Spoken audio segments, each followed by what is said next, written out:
안녕하세요. 유라성이 있는 말씀 시간입니다. 오늘은 새벽에 일어나서 교회로 가서 새벽 예배를 드리고 이렇게 출근하기 전에 말씀을 읽으려고 카메라 앞에 섰습니다. 네, 예수님께서 제자들에게 또 말씀하셨습니다.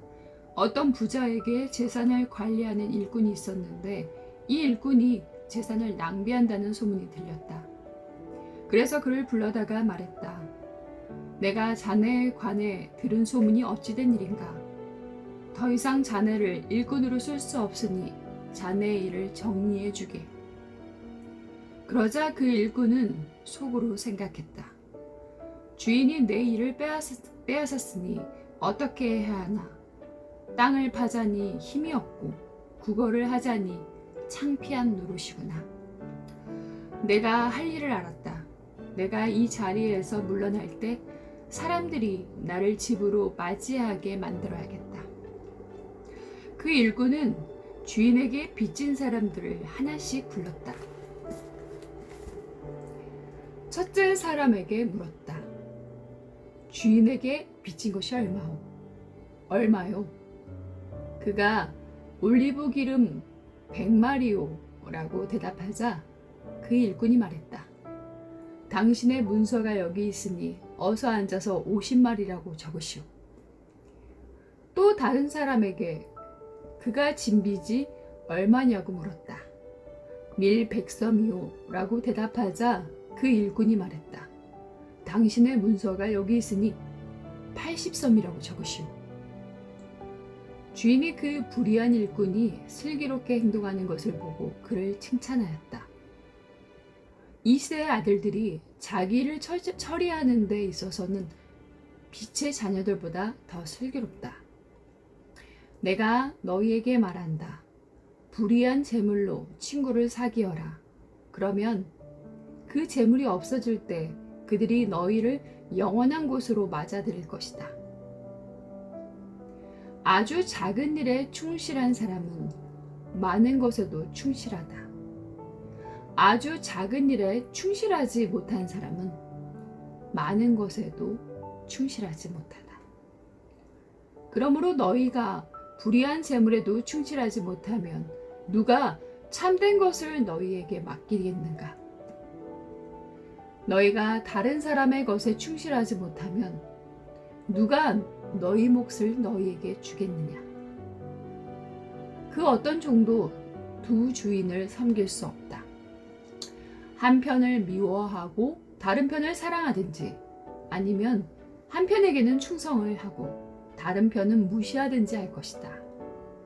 너희는 하나님과 재물을 함께 섬길 수 없다.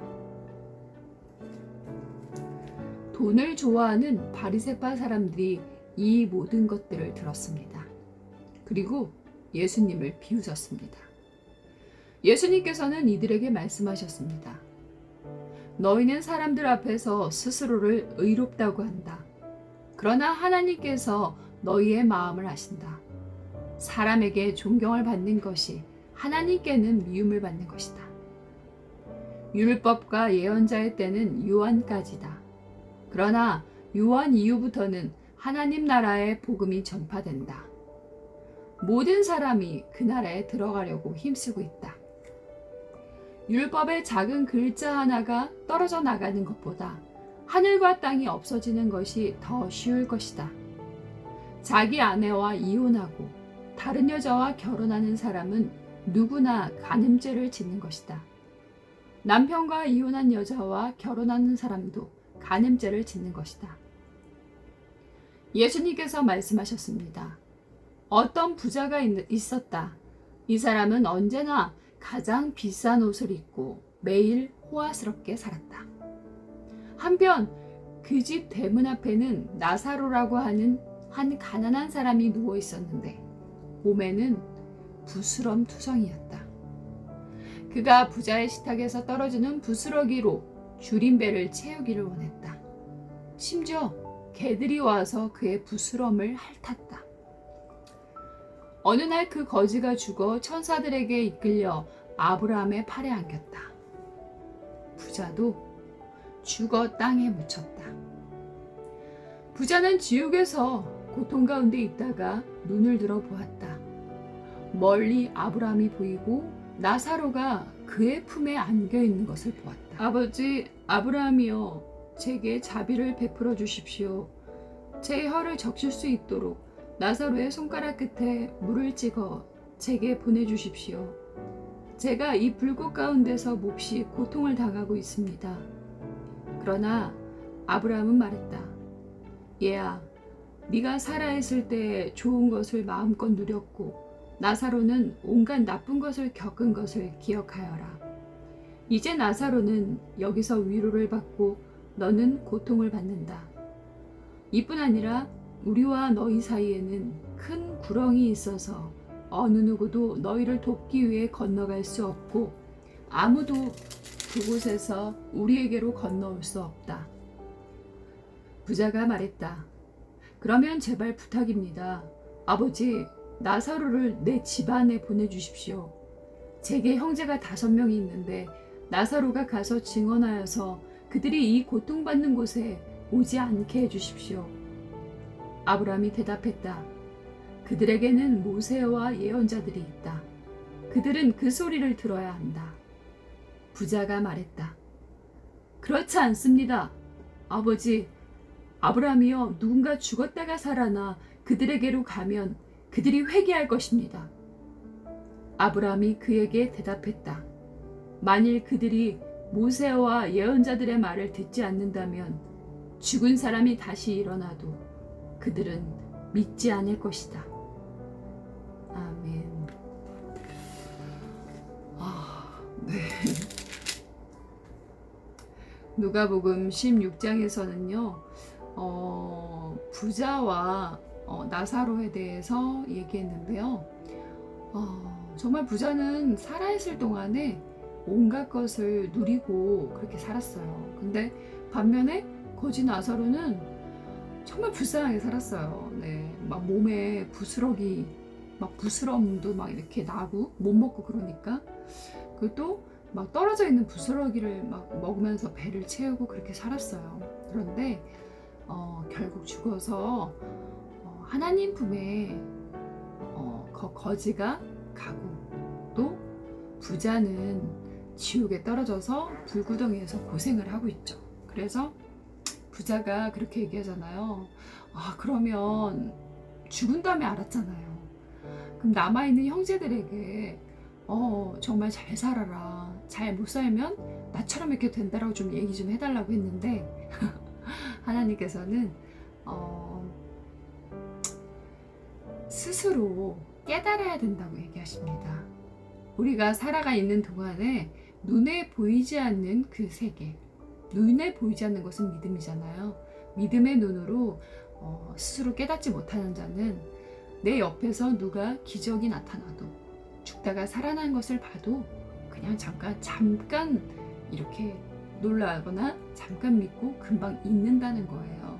믿음은 결국 보이지 않는 것이고 또 우리가 바라는 것들에 대한 실상이기 때문에 믿음을 계속해서 가지려면 우리가 스스로 깨달으려면 말씀을 계속 읽고 또 스스로 하나님과 나와 직접적으로 만나고 1:1 관계가 완전하게 세워져야 천국과 지옥이 있는 것을 알고 또 거지 나사로처럼 하나님 품에 그 우리의 조상 아브라함의 품에 같이 있을 수 있다는 거죠. 그러니까 결국 지금 살아가는 세상에서 보이는 것만 쫓아서 돈과 물질 막 이런 보이는 것만 쫓아서 살면 그 나중에 어떻게 해요? 네, 고생한다 이거죠.